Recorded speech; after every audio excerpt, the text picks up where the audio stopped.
एक मुतासिर कुन कहानी है जो कि हर बालिग लड़की पर फर्ज है। आज हम इस ड्रामे की मुकम्मल कहानी के बारे में रिव्यू देंगे। इस ड्रामे की काफी एपिसोड्स गुजर चुकी हैं। अब तक जो हुआ वो भी आप लोगों ने देखा और उसमें से भी कुछ शॉर्टकट आपसे शेयर करेंगे। आई होप सो आपको ये वीडियो पसंद आए। अगर पसंद आए तो लाइक के साथ शेयर और चैनल को सब्सक्राइब कर दें। और नाजरीन, अगर कोई कमी पेशी रह गई हो तो हम माजरत ख्वाह हैं। ये ड्रामा ज्यादातर अनुषा की तरफ और उसके असूलों पर घेरा डाले हुए है। अनुषा का निकाह हारिस के साथ होने जा रहा था। अनुषा की वजह से वो निकाह नहीं हो पाया और बारात वापस चली गई, जिसकी वजह से अनुषा के वालिद की डेथ हो जाती है। हारिस जो अनुषा से मोहब्बत करता था, वो मोहब्बत नफरत में बदल गई, क्योंकि हारिस के दिल में अनुषा के लिए शक पैदा हो गया था कि शायद अनुषा किसी और को पसंद करने लगी है। हारिस की नजर सबसे पहले हमदान की तरफ गई कि शायद अनुषा हमदान को चाहने लगी है, मगर हमदान वाकई अनुषा से दिल ही दिल में मोहब्बत करता था। हमदान अनुषा से इजहार मोहब्बत नहीं कर पा रहा था, मगर दूसरी तरफ हमदान के वालिद फारूक साहब अनुषा से सख्त नफरत करते थे। मगर उमैमा और हमदान चाहते थे कि अनुषा अकेली ना रहे, बल्कि उनके साथ रहे। उमैमा फारूक साहब से बात भी करती है कि मैं अनुषा को अपने साथ रखना चाहती हूँ, मगर फारूक साहब अपने बेटे के तेवर से अच्छे खासे नजरे अयां थे, इसीलिए ये नहीं चाहते थे कि अनुषा उनके घर आकर रहे। मगर दूसरी तरफ रायना, जो ना तो उमैमा को पसंद करती है और ना ही अनुषा से, रायना खुद फारूक से शादी करना चाहती थी। इसी वजह से वो युसरा को भी अपनी बातों के चुंगल में फंसा लेती है और युसरा भी उमैमा से नफरत करने लगती है।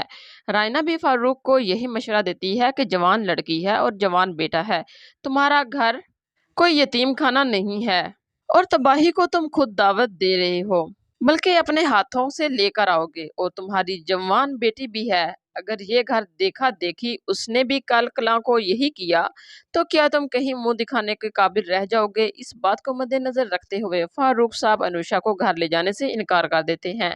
उमैमा फारूक से जिद करती है तो तबाही को खुद दावत देने का मकाम था, उसका अपना बसा बसाया घर उजड़ सकता था। अनुषा भी उमैमा से कहती है, आप मेरे लिए परेशान ना हो, मैं अकेली इस घर में रह लूंगी। इसके बाद हमदान अपने वालिद साहब से बात करता है कि मैं अनुषा से शादी करना चाहता हूँ, मगर फारूक साहब गुस्सा उमैमा पर निकालते हैं कि मैं कभी भी नहीं चाहूंगा कि मेरा बेटा गलत इंतखाब करे और तुम अपनी भतीजी को इस घर में लाने के लिए मेरे बेटे का इस्तेमाल कर रही हो। इसी तरह उमैमा और फारूक में झगड़ा हो जाता है, मगर रायना बहुत लुत्फ अंदोज होती है, क्योंकि वो उमैमा को फारूक के साथ एक नजर भी नहीं देख सकती। इसके बाद अनुषा जॉब शुरू कर लेती है। दूसरी तरफ युसरा जो एक गलत बंदे का इंतखाब कर लेती है। युसरा नदीम से मोहब्बत करने लगती है और उसी से शादी करना चाहती थी। युसरा और नदीम को फारूक साहब होटल में देख लेते हैं, मगर इस लव स्टोरी में रायना भी अव्वल अव्वल काम सरंजाम दे रही है। फारूक साहब युसरा से बात करते हैं कि तुम होटल में किसके साथ थी, तो युसरा नदीम के बारे में बता देती है कि मैं उससे मोहब्बत करती हूँ और उसी से शादी करना चाहती हूँ, और अपनी जिद मनवा कर रहती है। दूसरी तरफ अनुषा जॉब शुरू कर लेती है। आगे दिखाया जाएगा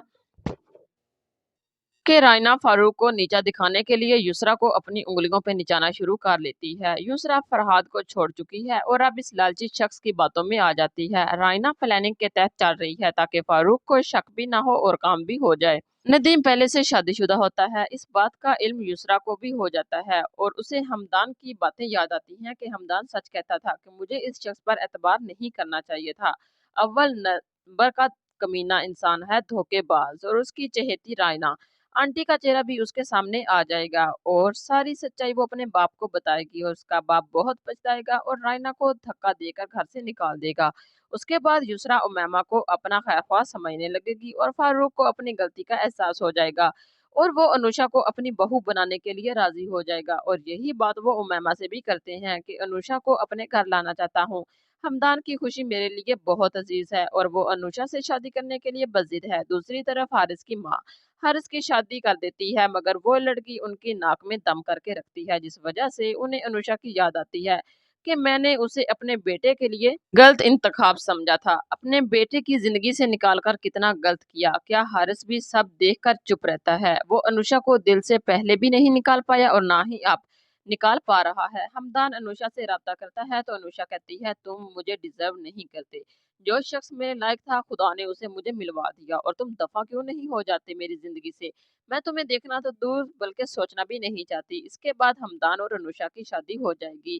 तब अनुषा को मजीद पता चलेगा कि हमदान उसके लिए कितना मुखलिस और खैरख्वाह इंसान है और उसकी मोहब्बत एक हीरे की मानद साफ शफाफ है। दूसरी तरफ युसरा अनुषा को देखकर सबक हासिल करती है कि हारिस से शादी के लिए इनकार करना अनुषा का गलत फैसला नहीं था, बल्कि 100% ठीक थी। मैं कितनी बेवकूफ थी, रायना के साथ मिलकर इसको ताने देती थी। काश मैं नदीम से ना मिलती, ना उसकी बातों में आती, और वो शख्स मुझे बेवकूफ बनाकर मेरी जिंदगी से खेल गया और मैं कितनी आसानी से उसके हाथों बेवकूफ बनी। उसके बाद युसरा भी खुद को मजबूत बना लेगी। दूसरी तरफ उमैमा और अनुषा आपस में हंसी खुशी रहने लगेंगी। इस ड्रामे से सबक आमूज सबक कि लड़की को अपने हक के लिए लड़ना चाहिए। इस ड्रामे का एंड बहुत ही हैप्पी एंड होता है। अनाप्रस्त शख्स कहीं का नहीं रह जाता। आपको ये कहानी कैसी लगी? अपनी राय का इजहार नीचे कमेंट सेक्शन में जरूर कीजिए, ताकि इसी तरह की मजीद वीडियोस से आपको अपडेट करते रहें। मिलते हैं एक नई वीडियो के साथ, तब तक अल्लाह हाफिज।